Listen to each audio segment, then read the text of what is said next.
Ada. Mula noon hanggang ngayon. All you need is pride. All you need is pride. ACS.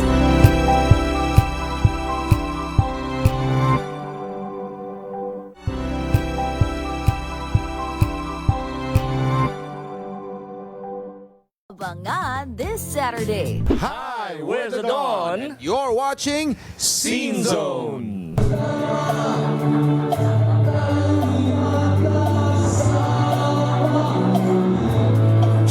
Ang legendary OPM Band, 40 years na sa industriya. Kasabihan kasi, music keeps you young.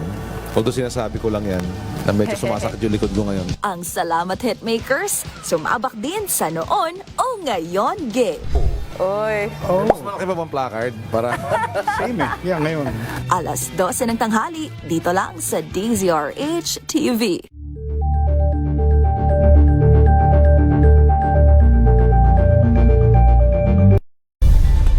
Nagsimula sa pangarap hanggang sa maabot ang tagumpay.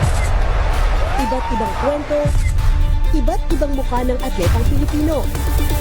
Mas pinatindi, mas pinalakas, at mas pinaaksyon sa Match Point tuwing Sabado, 12:30 ng tanghali sa DZRH TV.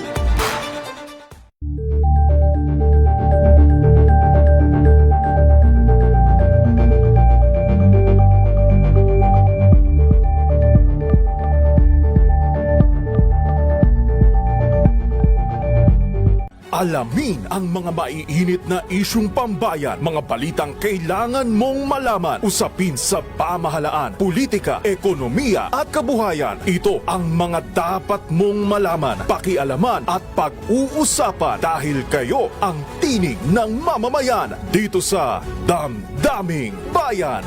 Live sa DZRH Radio, DZRH TV at DZRH Digital. Kasama sina Lakay, Deo Makalma at Elaine Apit. Araw-araw, Lunes hanggang Biyernes. Damdaming Bayan.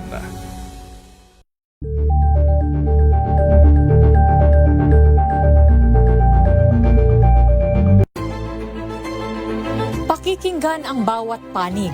When you fight for justice, think about the queer people. Kung hindi kami magkukwento, sino ang magkukwento para sa amin? Ang mga panawagan, ipababatid. Hindi talaga ito masusing pinag-aralan ng gobyerno. The women who are beaten and abused. It's time to listen to their voices. Tunghayan ang iba't ibang boses, mga kwento mula sa iba't ibang anggulo. Dito lang sa Point of View.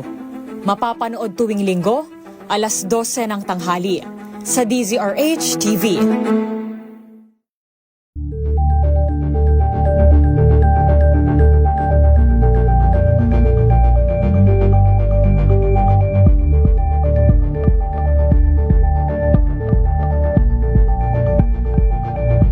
Tambalang Anthony Taberna at Jerry Baha ang gigising sa inyong umaga dahil lalatay ang humahagupit na diskusyon at komentaryo Lunes hanggang Biyernes sa 2x2.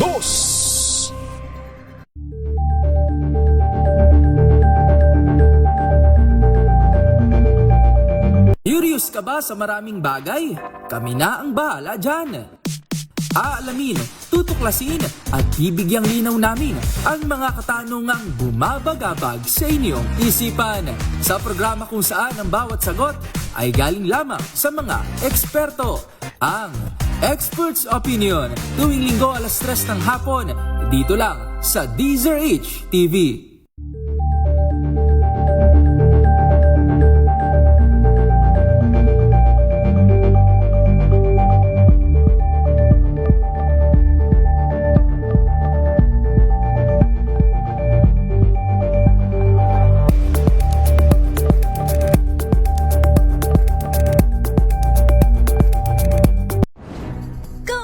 Vibes ang hanap mo?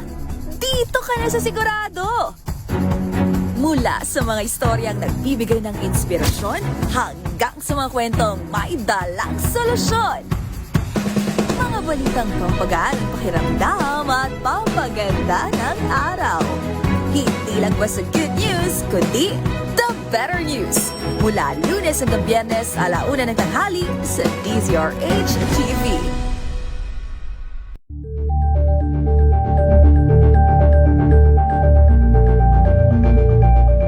Ito ay bunsod ng naitalang 17 individual na ang kanilang naaresto. Ng Metro Manila Development Authority o MMDA ang No Contact Apprehension Policy o NCAP sa Metro Manila. Sa ang ilang mga dokumento ay peke. Hindi rin legal ang employment na ipinangako sa kanila. Sa mata ng batas, mananagot ang sangkot at may sala. Dahil sa bawat paglabag, may karampatang parusa. Alamin ang mga pananagutan sa likod ng mga bawal. Dito sa Hoy! Bawal Yan! Tuwing Sabado, 11:30 ng umaga. Dito lang sa DZRH TV.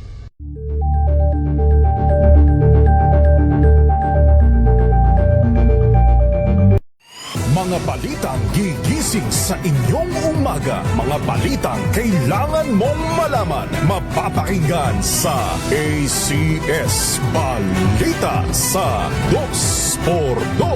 Kasama sina Anthony Taberna at Jerry Baha. Lunes hanggang Biyernes.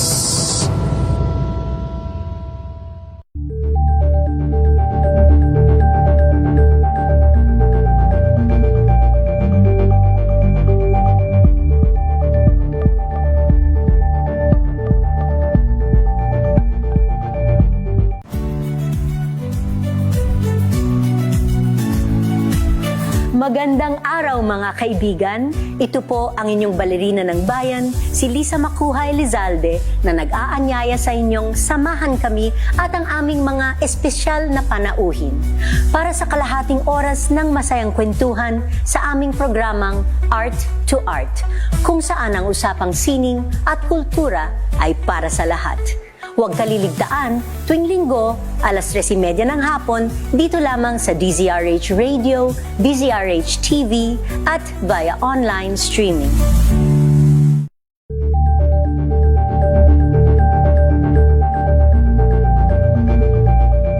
We've got you covered. From the hottest hits, exclusive interviews, kilig to the bones fan meet experience, and hataw performances of your favorite stars. Saturdays, 12 noon, dito lang sa DZRH TV.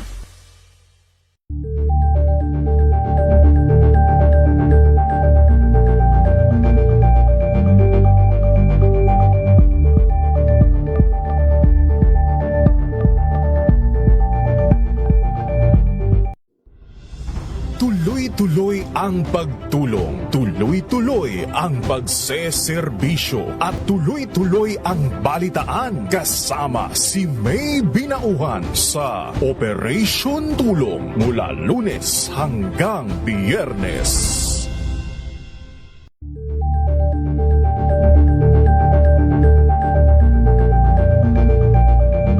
Maagang balitaan, maagang usapan sa mga issue at balita kasama si Kuya Angelo Palmones sa Magandang Umaga Pilipinas mula Lunes hanggang Biyernes.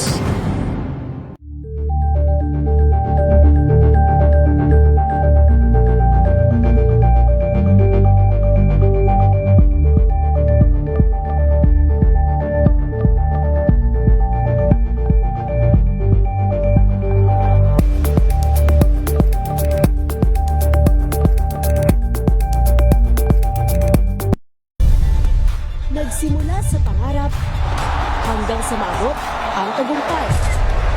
Iba't ibang kwento, iba't ibang mukha ng atletang Pilipino. Mas pinatindi, mas pinalakas, at mas pinaaksyon sa Match Point tuwing Sabado, 12:30 ng tanghali sa DZRH TV.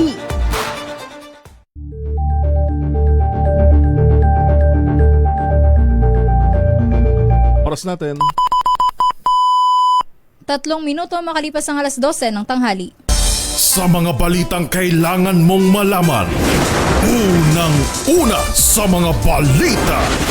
RH Rapido Hataw Balita mula sa MBC Radio News Center Manila. RH Rapido Hataw Balita sa mga balitang pambansa, lokal, internasyonal at iba pa. RH Rapido Hataw Hataw Balita. At ngayon, narito ang inyong mga tagapagbalita. Yuel Reyes, Jackie Resho sa RH Balita. Balita. RH.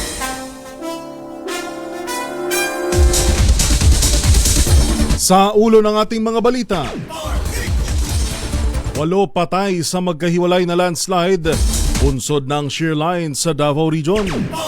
Pangulong Bongbong Marcos at Mayor Leni Robredo ininspeksyon ang Oplan kontrabaha sa Naga City. 4 sugatan sa sunog sa Makati City kaninang madaling araw. Dagdag na naman sa presyo ng petrolyo, asahan sa susunod na linggo. Resulta ng 2028 national elections mahalaga sa China sa issue ng West Philippine Sea ayon sa Philippine Coast Guard. NCRPO naka-full alert status na para sa EDSA People Power Anniversary at ika-3 trillion peso march. Yan po ang ulo ng ating mga balita ngayong ika-21 sa buwan ng Pebrero 2026, February 21. Ilang araw na lang bago mag-anibersaryo ng People Power Revolution. Live ho mula sa #1 AM station sa Metro at Mega Manila. Sa bayan din tayong napapakinggan sa DZRH 1395 kHz sa Cebu, DZRH 1260 kHz sa Davao at sa 16 pang relay station sa Luzon, Visayas at Mindanao. Simulcast din sa DZRH News Facebook page at DZRH News Television YouTube channel. Kami po ang inyong mga lingkod sa pagbabalita. Ito po si Jackie Resho. At ito po si Yuel Reyes para sa DZRH, una sa Pilipinas. Una sa Pilipino. Yuel Reyes, Jackie Resho sa RH Balita. Balita. Makibalita muna tayo mula sa DOST Pag-asa. Ano nga ba ang magiging kalagayan ng ating panahon? Mula kay Sir Dan Villamil. Sir Dan, magandang tanghali. Magandang tanghali po, Sir Yuel, Miss Jacket, sa ating mga takasubaybay dito sa DZRH.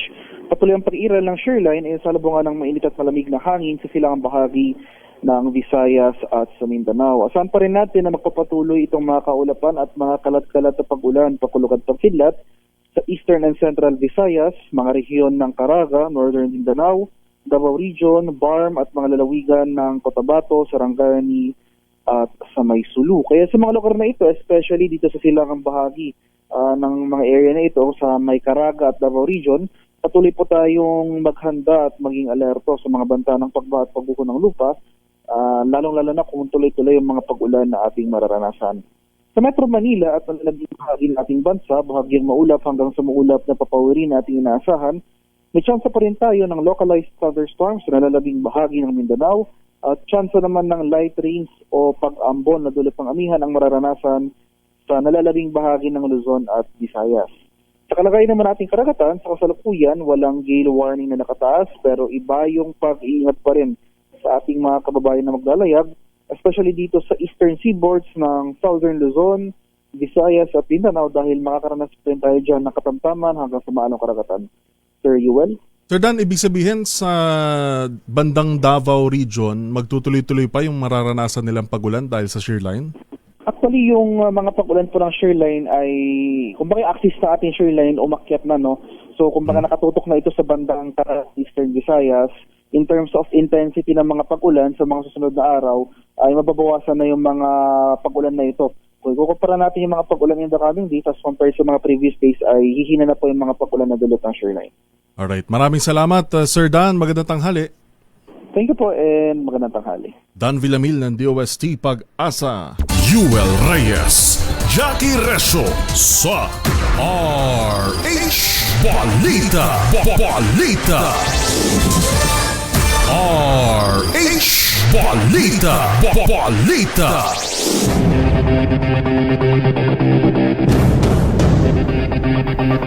Alamin nga natin ang update doon sa Davao Region dahil nga po umakyat na o nasa 8 na ang nasawi sa magkahiwalay na landslide bunsod ng shoreline sa Davao Region. At sa report ni June Suter, 4 sa Davao de Oro ang nasawi. Mahigit 4,000 individual ang apektado ng shoreline sa Davao de Oro. Detalye sa report ni June Suter ng Aksyon Radyo Davao. June? Umakyat na sa 4 ang kumpirmado na sawi sa lalawigan ng Davao de Oro, bunsod ng patuloy na epekto ng shoreline, habang mahigit 4,000 na individual ang napektuhan ng kalamidad.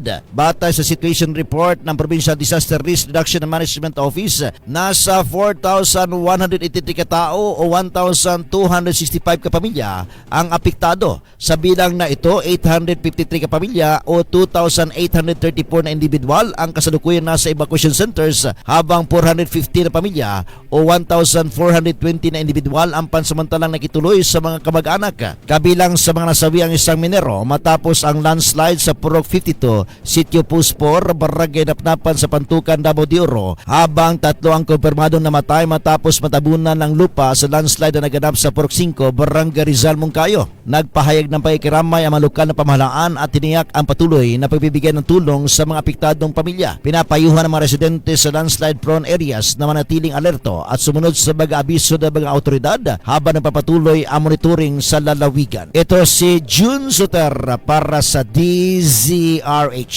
Una sa Pilipinas, una sa Pilipino. Thank you, June. Naabot sa higit 100 pamilya ang inilikas dahil sa pagbaha dulot ng shoreline sa bayan ng Moncayo sa Davao de Oro. Ayon sa DSWD Davao Region, agad na mahagi ng family food packs ang quick response team ng ahensya. Kabilang sa nakatanggap ng tulong ang 51 pamilya ng municipal gym, 55 pamilya sa Moncayo Evacuation Center at 53 pamilya sa Moncayo Dome. Niyak naman ng DSWD na sa kabila ng nararanasang sama ng panahon, mabilis pa rin na maihahatid ang pagkain at pangangailangan ng mga bakwit. Namahagi ng tulong ang Philippine Red Cross sa iba't ibang lugar sa Davao de Oro na apektado ng matinding pagbaha. Ayon sa Philippine Red Cross, aabot sa 77 individual ang inilikas sa bayan ng Nabuntaran, habang nasa halos 400 ang binigyan ng hot meals at hygiene promotion sa Magading Evacuation Center. Itinayo naman ang welfare at first aid station sa evacuation center ng bayan ng Moncayo na lubos na naapektuhan ng flash floods. Samantala sa Compostela, binigyan din ng hot meals ang aabot sa 160 individual sa Sosyon National High School na nagsilbing evacuation center sa lugar. Sa iba pang balita, sukatan ng 4 na katao sa sunog na sumiklab sa Siyam na kabahayan sa Makati City kaninang madaling araw. Ayon kay Fire Inspector Rodolfo Aguilar ng Makati BFP, mabot pa sa ikalawang alarma ang sunog sa residential area na tumupok sa D. Gomez Street sa Barangay Tejeros na inabot ng 2 oras bago naapula. Pahirapan na maapula ang sunog dahil sa dikit-dikit na mga bahay at makikitid na daanan. Sa ngayon, nagpapatuloy ang investigasyon sa sanhi ng sunog, habang sa pagtaya ng BFP ay nasa kabuuang 4.8 milyong piso ang napinsalang ari-arian. Naghahanap ang mga otoridad ng temporary shelter para sa mga naapektuhang residente dahil puno pa ang mga evacuation center sa lugar na nasa mahigit 300 pabilang nawalan din ng tirahan dahil sa sunog.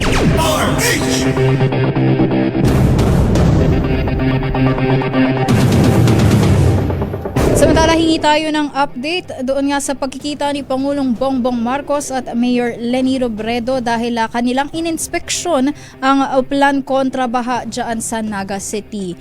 Alamin natin ang detalye sa report ng RH18 Roel Saldico. Roel? Kanina lang ay kakaalis lang ni Pangulong Bongbong Marcos sa pagbisita nito sa lungsod ng Naga, na kung saan nga ay sinabi nito ay tulong muna at trabaho at para sa mga Bicolano bago ang politika.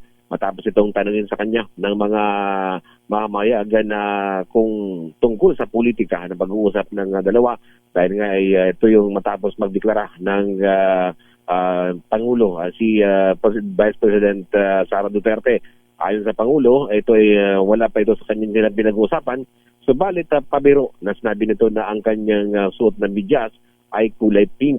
nagtatawanan ang mga opisyal at si Mayor Robredo. At ngayon, oras na ito, wala pa naman na nilabas sa pahayag si Mayor Robredo. Pagod naman na pagbibigay respetuan niya ito, sabi ni PBBM, na kanyang susutin na kulay pink na medyas. Sa ngayon ay dalawang mga mahalagang pagpundo o pagbibigay ng budget sa Robredo Coliseum na kung saan ito ay bibigyan ng prioridad ng Pangulo at ang mismong Oplan na kontrabahan naman sa Bicol Region. Ito ay pinangunahan ni BBM at ni Mayor Robredo sa Barangay Triangulo kanina lang ngayong tanghaling ito. So yun natin mga update kami na magbisita ni Pangulong Bongbong Marcos at kasama kanina si DPW Secretary Vince Tilson at Mayor Leni Robredo. Yan ating update mula dito sa Bicol. Ito si RH18 Roel Saldico, una sa Pilipinas, una sa Pilipino. Maraming salamat, Ruel. Parinig nga natin yung video clip na yan ni PBBM at tungkol nga doon sa issue ng politika. Play nga natin, RHTV. Alam mo, hindi namin pinag-uusapan yun. Alam mo, I think the mayor will agree with me na servisyo muna bago politika. The most political thing that we did today, I wore my pink socks. My pink socks in honor of Mayor Leni.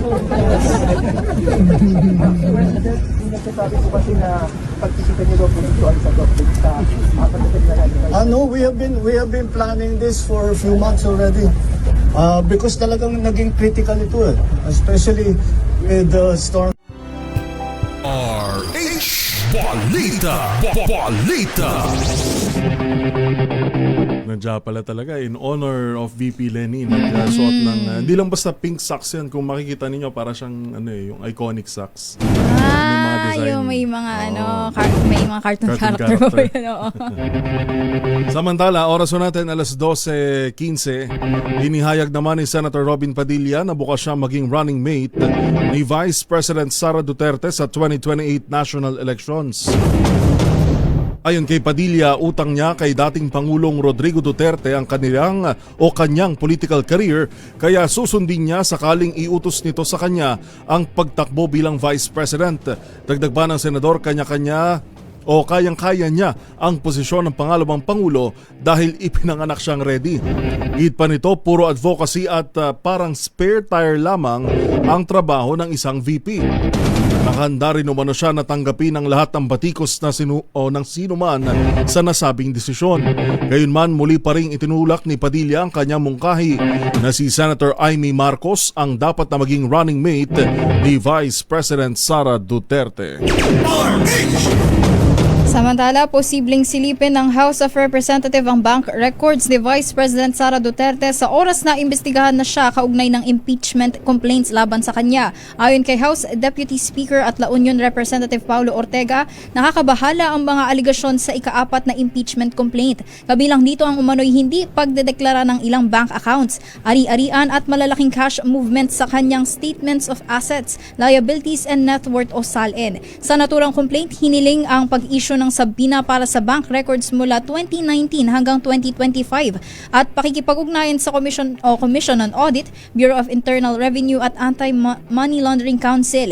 Iminungkahi rin ang pagbuo ng Independent Forensic Accounting Team para suriin ang SALN at bank property records. Samantala, ayon kay Department of Justice spokesman Polo Martinez, hindi makaapekto ang pag-anunsyo ni Duterte ng planong pagtakbo sa pagkapangulo sa pagsusuri ng mga kasong nakabinbin laban sa kanya.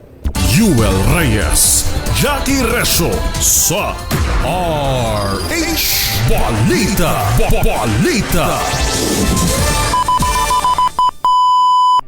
Ang ating pong oras, 17 minuto makalipas ang 12:00 ng tanghali. This time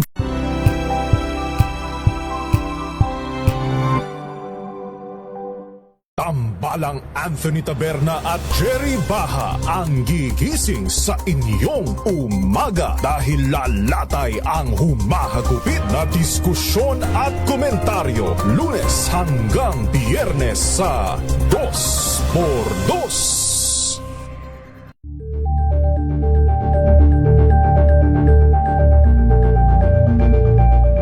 Curious ka ba sa maraming bagay?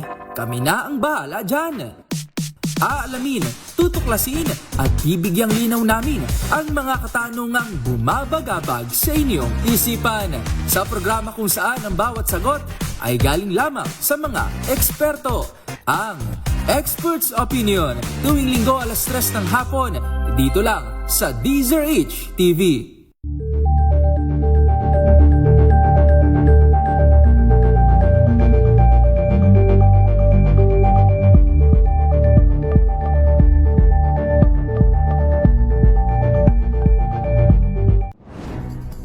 Good vibes ang hanap mo? Dito ka na sa sigurado! Mula sa mga istoryang nagbibigay ng inspirasyon hanggang sa mga kwentong may dalang solusyon. Mga balitang pampagaan, pakiramdam at pampaganda ng araw. Hindi lang ba sa good news, kundi the better news. Mula Lunes hanggang Biyernes, 1:00 ng tanghali sa DZRH TV.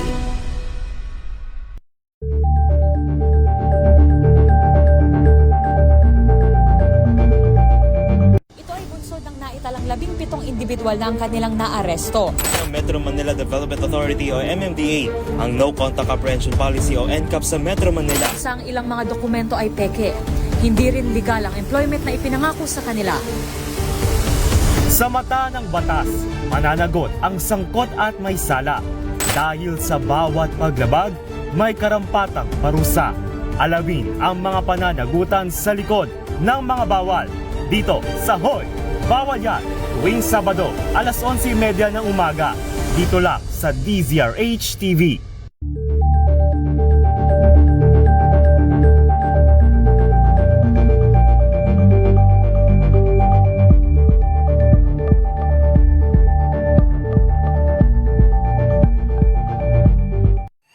Mga balitang gigising sa inyong umaga. Mga balitang kailangan mong malaman. Mapapakinggan sa ACS Balita sa 2x2. Kasama sina Anthony Taberna at Jerry Baha. Lunes hanggang Biyernes.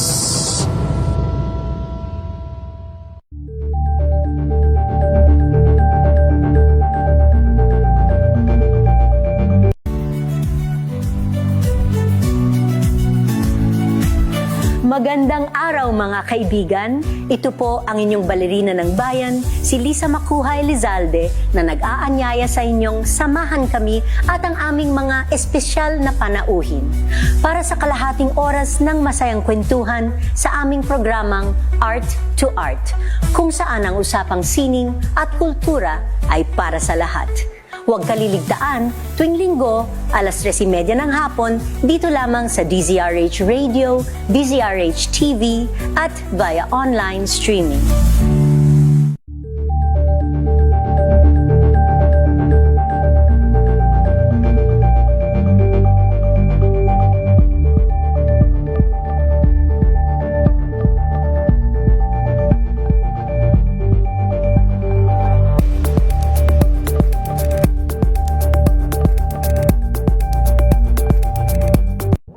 Got you covered.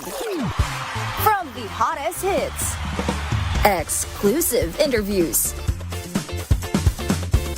kilig to the bones fan meet experience, and hataw performances of your favorite stars.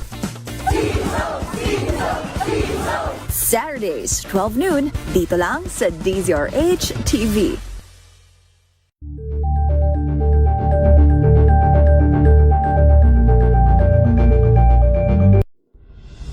Tuloy-tuloy ang pagtulong, tuloy-tuloy ang pagseserbisyo, at tuloy-tuloy ang balitaan kasama si May Binauhan sa Operation Tulong mula Lunes hanggang Biyernes.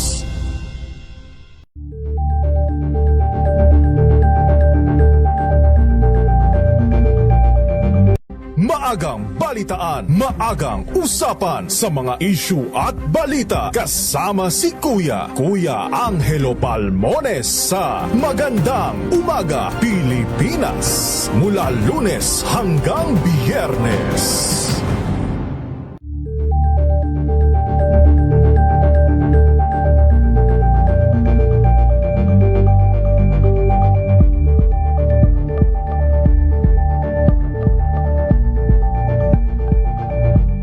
Dito sa RH Balita. Balita.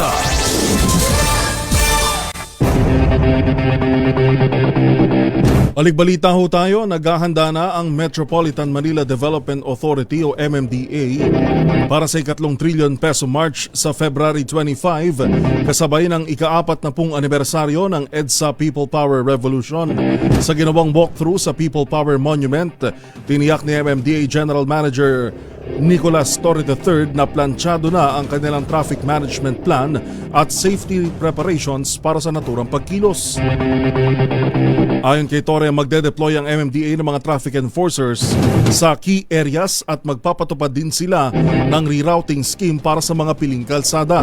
Magtatakda rin aniya ang ahensya ng emergency lanes na mananatiling bukas para sa medical responder at law enforcement unit. Bagamat hindi isasara ang kahabaan ng EDSA, asahan na niya ang mabigat na daloy ng trapiko sa araw ng nasabing kilos protesta na tinatayang dadaluhan ng nasa 30,000 katao.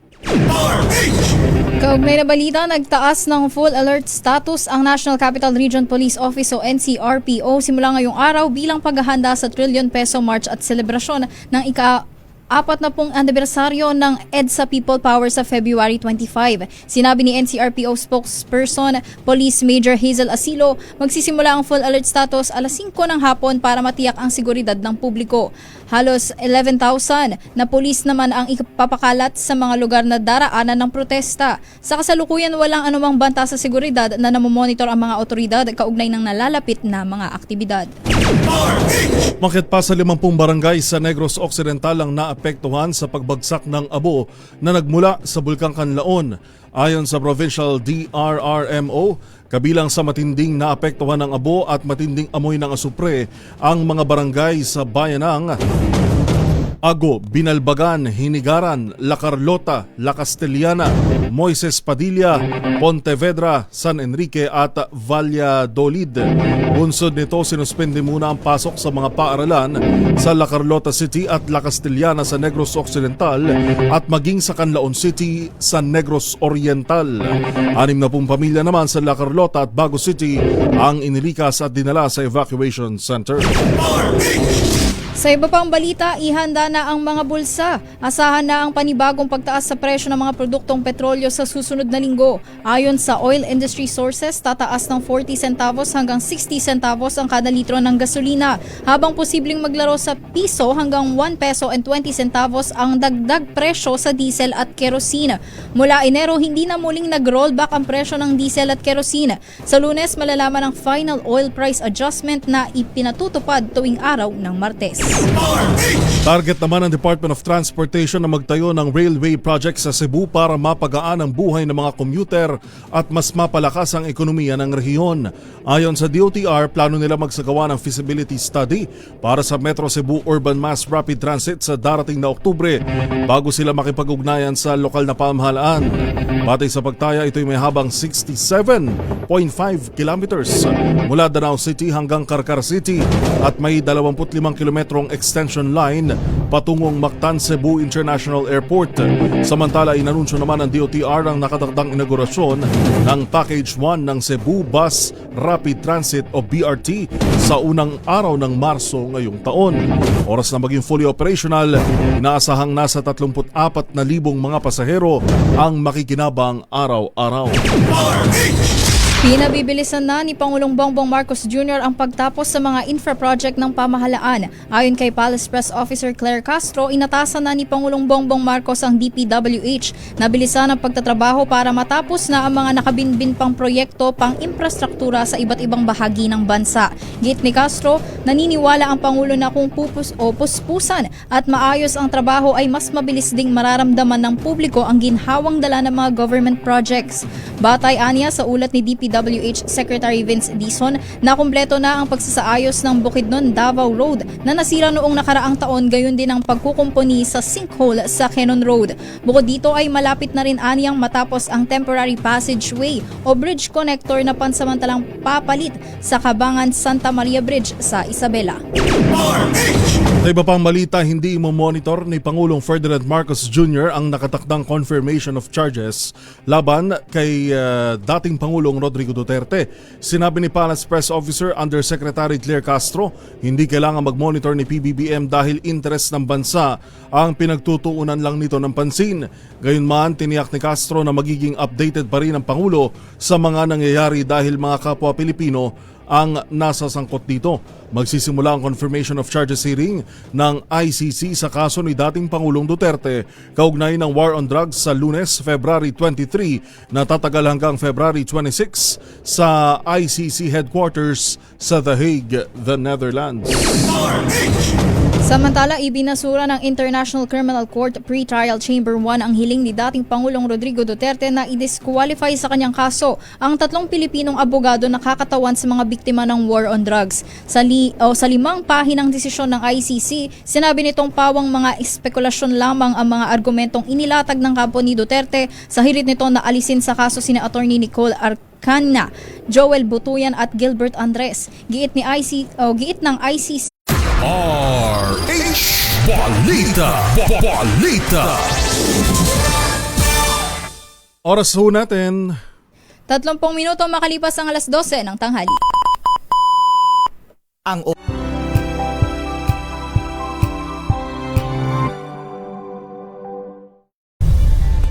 Nagsimula sa pangarap hanggang sa maabot ang tagumpay. Iba't ibang kwento, iba't ibang mukha ng atletang Pilipino. Mas pinatindi, mas pinalakas, at mas pinaaksyon sa Match Point tuwing Sabado, 12:30 ng tanghali sa DZRH TV. Alamin ang mga maiinit na isyung pambayan, mga balitang kailangan mong malaman, usapin sa pamahalaan, politika, ekonomiya at kabuhayan. Ito ang mga dapat mong malaman, pakialaman at pag-uusapan dahil kayo ang tinig ng mamamayan dito sa Damdaming Bayan. Live sa DZRH Radio, DZRH TV at DZRH Digital. Kasama sina Lakay, Deo Macalma at Elaine Apit. Araw-araw, Lunes hanggang Biyernes. Damdaming Bayan.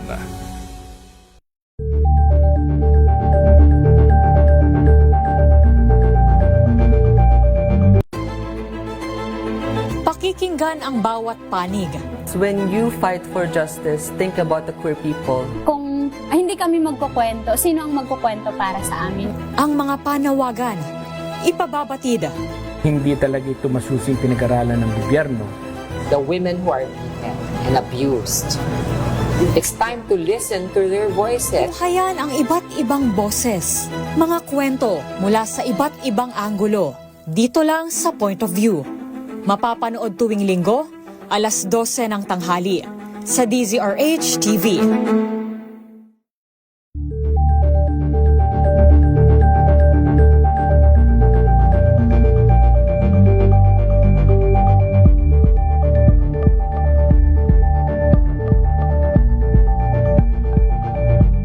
Tambalang Anthony Taberna at Jerry Baha ang gigising sa inyong umaga dahil lalatay ang humahagupit na diskusyon at komentaryo Lunes hanggang Biyernes sa 2x2.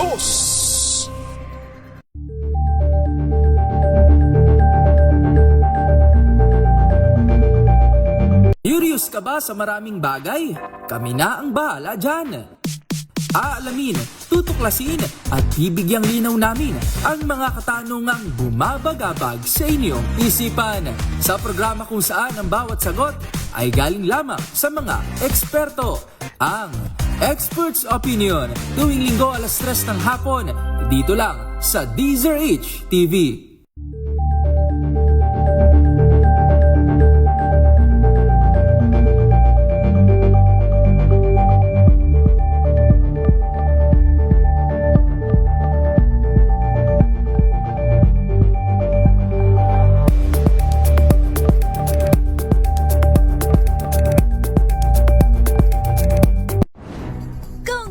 Ang hanap mo? Dito ka na sa sigurado! Mula sa mga istoryang nagbibigay ng inspirasyon hanggang sa mga kwentong may dalang solusyon. Mga balitang pampagaan, pakiramdam at pampaganda ng araw. Hindi lang ba sa good news, kundi the better news. Mula Lunes hanggang Biyernes, 1:00 ng tanghali sa DZRH TV.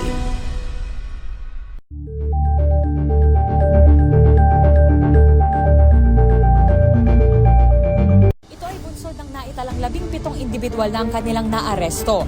Ng Metro Manila Development Authority o MMDA ang No Contact Apprehension Policy o NCAP sa Metro Manila. Sa ang ilang mga dokumento ay peke. Hindi rin legal ang employment na ipinangako sa kanila. Sa mata ng batas, mananagot ang sangkot at may sala. Dahil sa bawat paglabag, may karampatang parusa. Alamin ang mga pananagutan sa likod ng mga bawal. Dito sa Hoy! Bawal Yan! Tuwing Sabado, 11:30 ng umaga. Dito lang sa DZRH TV.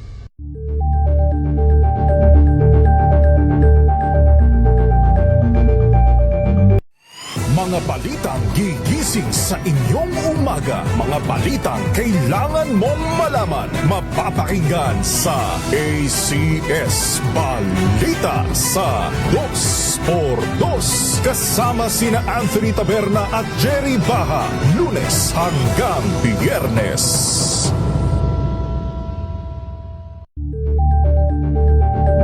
Balita! Balita!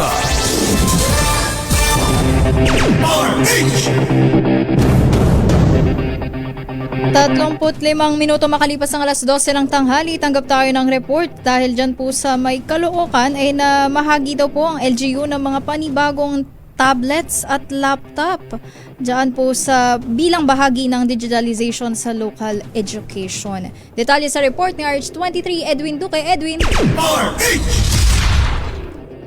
Tama, Bisyak Iwel, tuloy-tuloy yung pamahagi na pamalalong sundan na Caloocan at mahigit 10,000 unit ng bagong kagamitan sa conversation at sa School of Division dito sa lungsod ng Caloocan. Ayon na yung araw malapitan, ito ay bilang bahagi pa rin ng patuloy na programa upang gawin digital ang proseso ng pag-aaral para sa parehong mga guro at mag-aaral. Kasama sa nasabing kagamitan ang kabuang 8,950 tablet, umigit kumulang 1,000 laptop, smartphone at robotic equipment na inasahang tutulong sa paghatid ng synchronous at asynchronous session. Tiniyak ng alkalde na patuloy pa rin ang pagpapamuti ng sistema ng edukasyon sa lungsod para sa kapakanan ng paaralan at ng mga stakeholder. Ang pangarapan niya na ito ay magkaroon ng smart classroom ang bawat paaralan dito sa Caloocan at unti-unting tutuparin o tinutupad ang pangarap ng mga estudyante. Pinaalalahanan naman ng City Mayor ang mga beneficiaryo na i-maximize ang paggamit ng nasabing kagamitan at tiniyak na sa kanila na ang pamahalang lungsod ay kasama sa bawat hakbang ng paraan dahil ang bagong kagamitan na niya ay hagdan upang malinang pa ang kanilang kakayahan at talento sa pag-aaral. Arisbon ko tuloy at ito kinagulat at DZRH sa Pilipinas, una sa Pilipinas. Maraming salamat Edwin Duque. Samantala, isa namang 6-wheeler truck ang tumagilid sa bahagi ng San Juanico Bridge sa Tacloban City. Isa raw po ang sugatan. Detalye ng balita RH32 Jimmy Angay-Angay. Jimmy. Isang sugatan, 2 painante nahulog sa tulay matapos matumba at tumagilid ang isang 6-wheeler truck sa San Juanico Bridge. Kinilala ng PNP ang driver na sugatan na si alias Rique, 34 anyos, residente ng Hinunangan, Southern Leyte. Nangyari sa rin alas 9 kagabi sa San Juanico Bridge, Tacloban. Sa investigasyon ng PNP, ang 6-wheeler truck galing Samar tatawid na sana sa San Juanico Bridge, Leyte side, partikular sa Barangay 27, Cabalawan, Tacloban City. Pagdating sa diversing portion ng Barangay 27, Cabalawan, iniwasan umano ng driver ng siklo-motorsiklo na nauna sa kanya na posibleng salpukan. Dahil ng pagkatumba ng truck at tumagilid ito, naipit ang driver at nagtamo ng sugat sa katawan. Ang mga painante naman naman ay tumalon sa tulay at ligtas naman na nakaahon sa tulong ng rescue team na kuha ang driver mula sa pagkakaipit. Sa ngayon ay lipat ng truck matapos makaharang sa gitna ng San Juanico Bridge sa tulong ng mga kapulisan, mga otoridad at ni Tacloban City Mayor Alfredo Maldis para matulungan mga biktima. Sa kasalukuyang patuloy sila sa gawang follow-up inspection naman sa San Juanico Bridge. Wala dito sa DYVL Action Radio Tacloban, ito si R32 Jimmy Angay-Angay para sa DZRH. Una sa Pilipinas, una sa Pilipinas. Maraming salamat, Jimmy. Samantala, isang SK chairman arestado sa buy-bust operation sa Iloilo. Si chairman mismo? Oo, 2 million pesos na halaga ng suspected shabu na kumpiska. Detalye sa report ni Jocelyn Maki ng Action Radio Iloilo. Jocelyn? Arestado ang Sangguniang Kabataan Chairman ng Barangay del Castillo, Sara matapos makuhanan ng 2 million pesos na halaga ng suspected shabu sa buy-bust operation sa Barangay Ardimel na nasabing bayan. Subject sa operasyon sa Rexon Mart, Abunyawan, 26 anyos na maliban sa 300 grams na suspected shabu, na-recover rin sa kanya ang 10 gramo ng marijuana. Ayon kay Police Captain Theodore Roosevelt Saboy, officer in charge ng Sara Municipal Police Station, Hunyo na nagdaang taon na makatanggap sila ng impormasyon personal at sa messenger app na nagtutulak ng iligal na droga si Abunyawan. Nagtagal ang paghuli sa subject dahil sa proseso ng pag-verify ng impormasyon, dagdag pa dito na nasa bukid ang barangay na tinitirhan ng SK chairman. Sa monitoring ng pulisya, sa President Rojas Capiz nagmumula ang supply ng illegal drugs na binibenta ng subject sa kanilang barangay at sa mga bayan ng San Dionisio, Lemery at Concepcion, Iloilo. Mula sa Action Radio Iloilo, ito si Jocelyn Maki para sa DZRH. Una sa Pilipinas, una sa Pilipinas. Maraming salamat, Jocelyn Maki. Samantala, ito pang isang SK chairman. Nagbitiw na sa pwesto ang Sangguniang Kabataan Chairman ng Barangay Bubukal sa Santa Cruz, Laguna. Ito yung nag-viral na matapos hawak-hawakan ang siopaw at hotdog sa isang convenience store. Sa kanyang resignation letter na isinumite na yun hong SK chairman ay si Mark Adrian Napiza. Sinabi nitong nagpasya siyang magbitiw sa pwesto bilang pagdidisiplina sa kanyang sarili. Una rito, naghaina ng administrative complaint si Santa Cruz, Laguna Mayor Benjo Agarao laban kay Napiza dahil sa naging aksyon nito. Matatanda ang inulan ng batikos online si Napiza. Makaraang kumalat ang video nito kung saan makikita ang intentional niyang paghawak sa mga pagkain gamit ang kanyang kamay.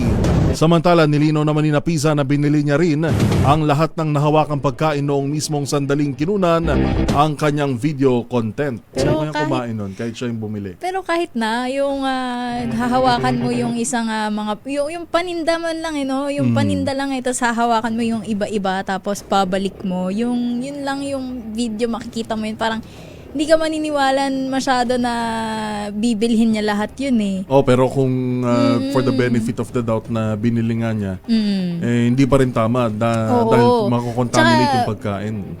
Kasi hoda na ikaw ay isang opisyal ng barangay, yung tinatawag dito na cleanliness at asal. Oo, yung kukuha ka, lalamutakin mo yung nawala yung gutom ko.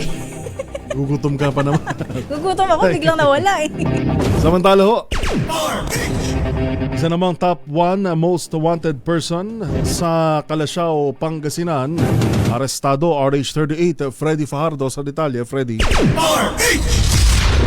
Nasa likod ngayon ng Rias na bakal ng Calasiao Police Station ng top 1 most wanted person provincial level na si alias CK, 22 anyos binata, manggagawa at residente ng nasabing bayan matapos itong masakote alas 10 ng umaga kahapon.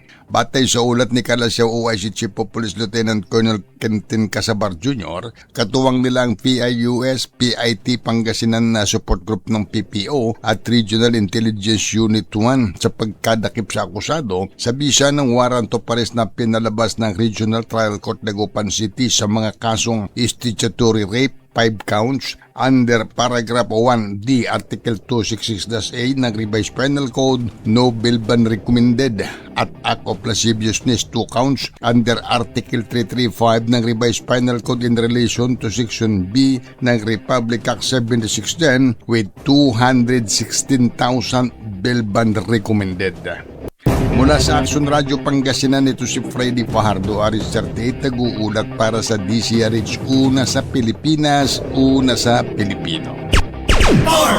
Maraming salamat, Freddy. Samantala, 2 namang wanted person sa Abukay, Bataan, arestado na. Detalye sa report ni RH37, Danny Kumilang. Danny.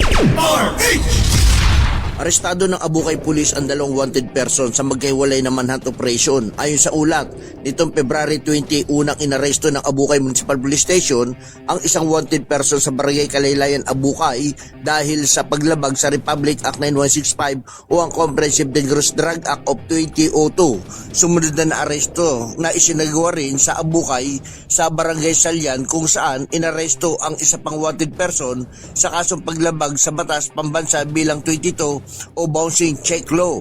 Patuloy ang Bataan PNP sa mas pinaigting na kampanya laban sa mga lumalabag sa batas bilang pagtupad sa tungkulin na panagutin ang mga nagkasala sa batas. Danny Kumilang, RH37 DZRH, una sa Pilipinas, una sa Pilipino. Yuel Reyes, Jackie Reso sa RH Balita. Balita. Ating pong oras, 15 minuto bago mag-alauna ng hapon.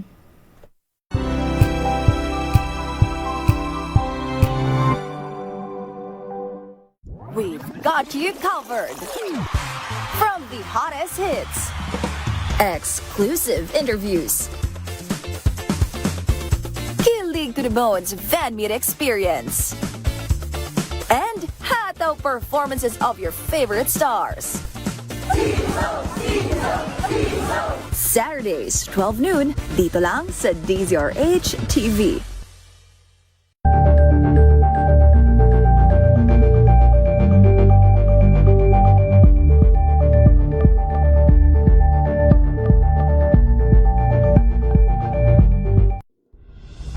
Tuloy-tuloy ang pagtulong, tuloy-tuloy ang pagseserbisyo at tuloy-tuloy ang balitaan kasama si May Binauhan sa Operation Tulong mula Lunes hanggang Biyernes.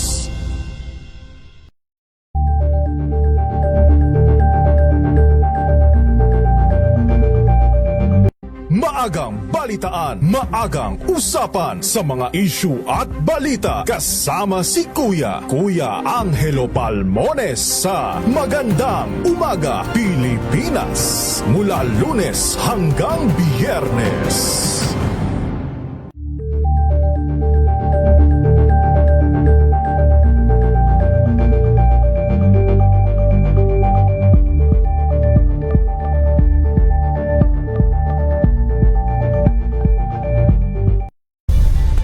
Nagsimula sa pangarap hanggang sa maabot ang tagumpay. Iba't ibang kwento, iba't ibang mukha ng atletang Pilipino.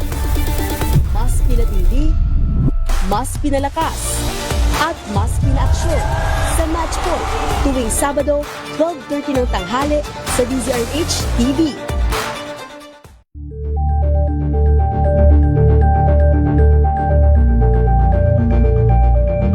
Alamin ang mga maiinit na isyung pambayan, mga balitang kailangan mong malaman, usapin sa pamahalaan, politika, ekonomiya at kabuhayan. Ito ang mga dapat mong malaman, pakialaman at pag-uusapan dahil kayo ang tinig ng mamamayan dito sa Damdaming Bayan. Live sa DZRH Radio, DZRH TV at DZRH Digital. Kasama si Nalakay, Deo Makalma at Elaine Apit. Araw-araw, Lunes hanggang Biyernes. Damdaming Bayan.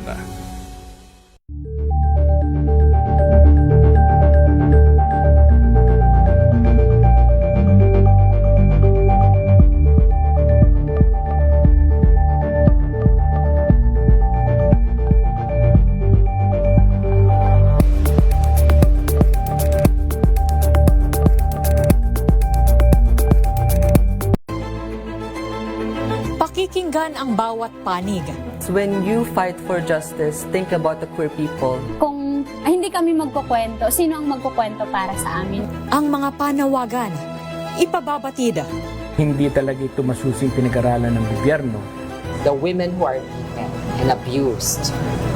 It's time to listen to their voices. Tunghayan ang iba't ibang boses, mga kwento mula sa iba't ibang anggulo. Dito lang sa Point of View.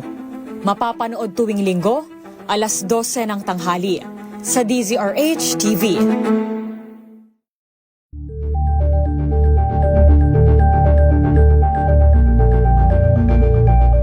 Tambalang Anthony Taberna at Jerry Baha ang gigising sa inyong umaga dahil lalatay ang humahagupit na diskusyon at komentaryo Lunes hanggang Biyernes sa 2x2.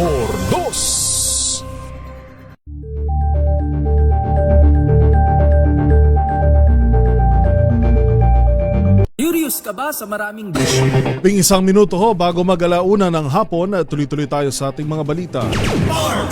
Binigyan din ng Bureau of Immigration na hindi maaaring umalis ng bansa sina Senator Jinggoy Estrada at dating DPWH Secretary Manny Bonoan hanggat wala silang court order. Ayon kay Immigration Spokesperson Dana Sandoval, isinama na sa derogatory database ng ahensya sa lahat ng paliparan ng mga pangalan nina Estrada at Bonoan. Kapag sinubukan umano nilang bumiyahe palabas ng bansa, otomatikong lalabas sa sistema ang hold departure order at hindi sila pahihintulutang makaalis. Ang precautionary hold departure order ay inilabas ng Manila RTC Branch 52 laban kina Estrada, Bonoan at ilang dating opisyal ng DPWH na nahaharap sa mga reklamong plunder, graft at bribery. Samantala, patuloy pa rin ang pag-iimbestiga ng Independent Commission for Infrastructure kaugnay sa maanumalyang flood control projects sa kabila ng tila ilang linggo ng pananahimik nito. Ayon kay ICI Chairman Andres Reyes Jr., nagpa-function pa rin ang ICI at sa katunayan ay hindi naman sila tumigil sa pagtutok sa mga kaso. Gayunman, tikom ang bibig ni Reyes kung nakausap na niya si Pangulong Bongbong Marcos Jr. hinggil sa magiging kapalaran ng komisyon. Tumanggi rin si Reyes na magkomento kung nais niyang ipagpatuloy ng ICI ang trabaho nito dahil magiging awkward at unethical aniya kung magsasalita siya sa kabuuan ng ICI.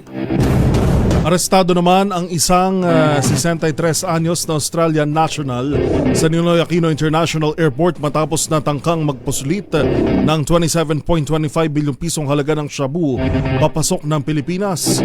Ayon sa PIDEA, galing sa Hong Kong ang dayuhan na dumating sa bansa noong Huwebes.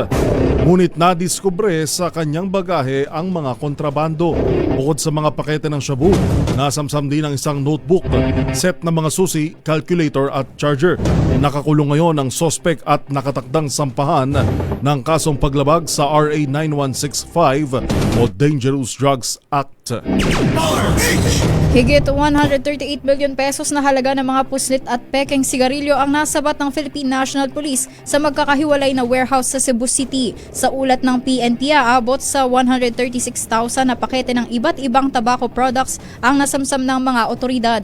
Ayon kay PNP Chief General Jose Melencio Nartates Jr., na-imbentaryo na ang naturang mga kontrabado at ngayon nasa kustodiya na ng Bureau of Internal Revenue para sa kauulang disposisyon. Matatandaan nito lamang Huwebes ay isa pang pabrika ang sinalakay ng mga otoridad sa Tanza, Cavite kung saan nakumpiska naman ang nasa 200 million pesos na halaga ng mga iligal na sigarilyo. Pagkakaisa sa harap ng nagbabagong hamong pangseguridad, paalala sa Philippine Military Academy. Tanggap tayo ng report sa labas ng himpilan, RH52, Edniel Parosa. Edniel. Ipon ang iba't ibang general, politiko at iba pang may katungkulan sa pamahalaan at komersyo para sa alumni homecoming ng Philippine Military Academy dito sa Baguio City. Ayon kay Lieutenant Jesse Saludo, Public Affairs Chief ng PMA, 4,200 attendees, UL at Jackie, ang nagsidagsa dito sa Fort Del Pilar upang tunghayan ang taunang tradisyon ng mga graduate ng PMA. Nabirap dito ang 1,741 alumni kahit alang present ngayong araw, dahil na Armed Forces Chief of Staff General Romeo Bronner Jr. na makatao class of 1989 at huling Philippine National Police Chief na PMA-er si Police General Jose Melencio Nartates Jr. ng Tanglaw Diwa class of 92 para uwing pandangal seremonya Senate Pro Tempore Ping Lacson, dating PNP Chief at miyembro na matatag class of 1971, Sa kanyang talumpati, binigyang diin ni Lacson ng mas mabigat na hamong naghihintay sa mga kadete ng PNA maging sa mga susunod na Cavaliers dahil sa nagpabagong security climate at pag-usbong ng mga bagong teknolohiya gaya ng artificial intelligence at drone warfare. Sa kabila ng modernong mga problema, ipinaalala ng senador ang tema ng homecoming ngayong taon na gumigiit sa pagkakaisa at kahusayan ng PNA. Batay sa datos, 12,107 graduates na ang naiproduce ng PNA mula 1906 hanggang 2025. Pinakamatandang dumalo ngayong homecoming, isang 92 anyos mula class 56, habang pinakabata naman, isang 21 anyos na fresh graduate noong nakaraang taon. May dalawang kadeteng kinailangang alisin sa formation sa gitna ng seremonya dahil sa pagkahilo. Pero hindi naman sila nakaapekto o hindi nito naapektuhan ang parada at buong tradisyon ngayong araw. Mula rito sa lungsod ng Baguio, ako si Edniel Parrosa, RZRH. Una sa Pilipinas, una sa Pilipino. Maraming salamat RH52 Edniel Parrosa. Ngayon dako tayo sa aktibidad ng ating DZRH Operation Tulong. Alamin natin ang update dahil matagumpay na naisagawa ng Rotary Club of Cavite Premier and Medical and Feeding Mission para sa ating mga lolo at lola dyan po sa Bacoor, Cavite. Lapit lang yan. Ang detalye mula kay Isa Gabriel ng DZRH Operation Tulong. Isa? Tama ka dyan, no? Kasama ka, Jackie, bilang bahagi ng Pag-asa, Pag-ibig at Kalinga ng Rotary Club of Manila Premier, kasama pa rin ang DZRH Operation Tulong, ay isinagawa ngayong araw ang isang medical and feeding mission para sa ating mga lolo at lola dito sa Molino 4, Bacoor, Cavite. Kasama Yuel, kasama Jackie, nakakatuwa ang mainit na pagtanggap ng ating mga lolo at lola dito dahil katuwang sila sa nag-ayos at sumama para maisagawa ang naturang programa. Sa katunayan, nasa humigit kumulang 200 na ating mga lolo at lola ang nakatanggap ng libreng check-up, libreng reading glass at gamot bilang bahagi ng ating medical mission. Kasabay nito ay mayroon din silang hinandang pagkain at pabulaklak na ibinigay sa ating mga kasama sa araw na ito bilang pahabol sa selebrasyon at pagtatapos na rin ng Pag-ibig Month. Isa sa pinaka-ikinatutuwa natin sa programa ngayong araw ay bukod sa dagdag na regalong handog ng Rotary Club of Manila Premier kasama ang Share a Hope Foundation sa pangunguna ni UCP Cristina Bernal ay isa rin sa kanilang handog sa ating mga lolo at lola. Kung nakikita niyo po ngayon sa inyong screen ay ang mga gulay na upo at repolyo na direkta pang inangkat mula sa mga magsasaka ng Benguet. Ayon kay UCP Maria Cristina Bernal, isa ito sa kanilang mga paraan para matulungan yung mga magsasaka at kasabay rin nito ay makapagbigay ng mga masusustansyang pagkain para sa ating mga lolo at lola na malaking bagay lalo para sa pagpapanatili ng isang malusog at masiglang pangangatawan. Kasama Yuel, kasama Jackie, bagamat tapos na yung programa natin dito sa Bacoor, Cavite, ay magpapatuloy naman ang iba pang aktibidades katulad na lamang ng pamamahagi pa ng ilang regalo para sa ating mga lolo at lola. At tuwang-tuwa ang mga nakasama nating mga lolo at lola sa Bacoor, Cavite dahil kwento rin nila ay hindi raw talaga ganoon o unang beses silang magkaroon ng medical mission sa kanilang lugar. Bagamat taunang ginagawa ito ng Rotary Club of Manila Premier ay isa daw sa talagang ipinagpapasalamat nila ay yung pagsasagawa ng medical mission na malaking bagay lalo para sa kanila dahil na rin kasabay nga ng medical mission ay ang libreng gamot na malaking tulong din sa pang-araw-araw nilang gastusan. Wala pa rin dito sa Bacoor, Cavite, ito si Aza Gabriel para sa DZRH, una sa Pilipinas, una sa Pilipino. Maraming salamat Isa Gabriel para sa ating team ng DZRH Operation Tulong. Siyempre kasama ating mga partners na Rotary Club of Cavite Premier sa isinagawang Medical and Feeding Mission kaninang umaga sa Bacoor, Cavite. Maraming salamat ho sa ating mga nakasama sa Cavite. Yuel Reyes, Jackie Reso sa RH Balita.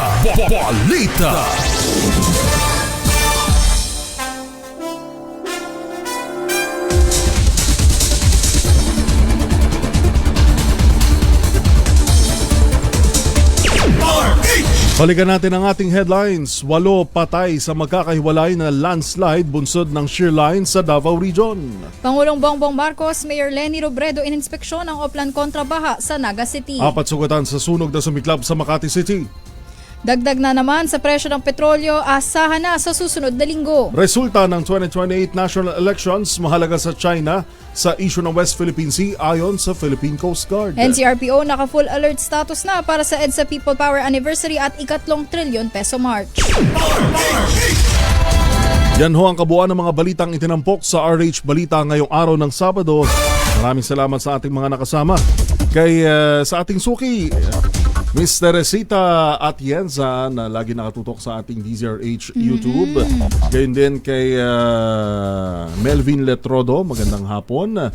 At shoutout din sa ating laging nakikinig dito sa RH Balita na si Kuya Elijah Von Ventura mula po sa Philippine National School for the Blind. Ayan, Kuya Elijah, maraming salamat sa patuloy na pagpakikinig dito sa DZRH RH Balita. Alvin De Torres, Romel Livid, Nelson Malinao, Edmund Taberara, magandang tanghali. At sa aking tatay, magandang tanghali kay Daddy Roel Daddy Resio. Roel. At sa aking mommy na si Fermelina Resio. Ayan, maraming salamat sa pakikinig.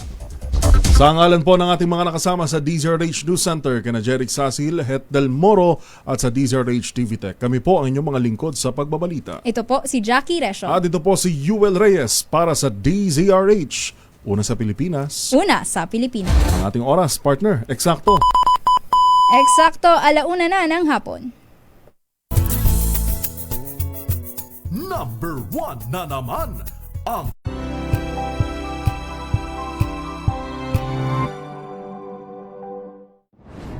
Kung good vibes ang hanap mo, dito ka na sa Sigurado! Mula sa mga istoryang nagbibigay ng inspirasyon hanggang sa mga kwentong may dalang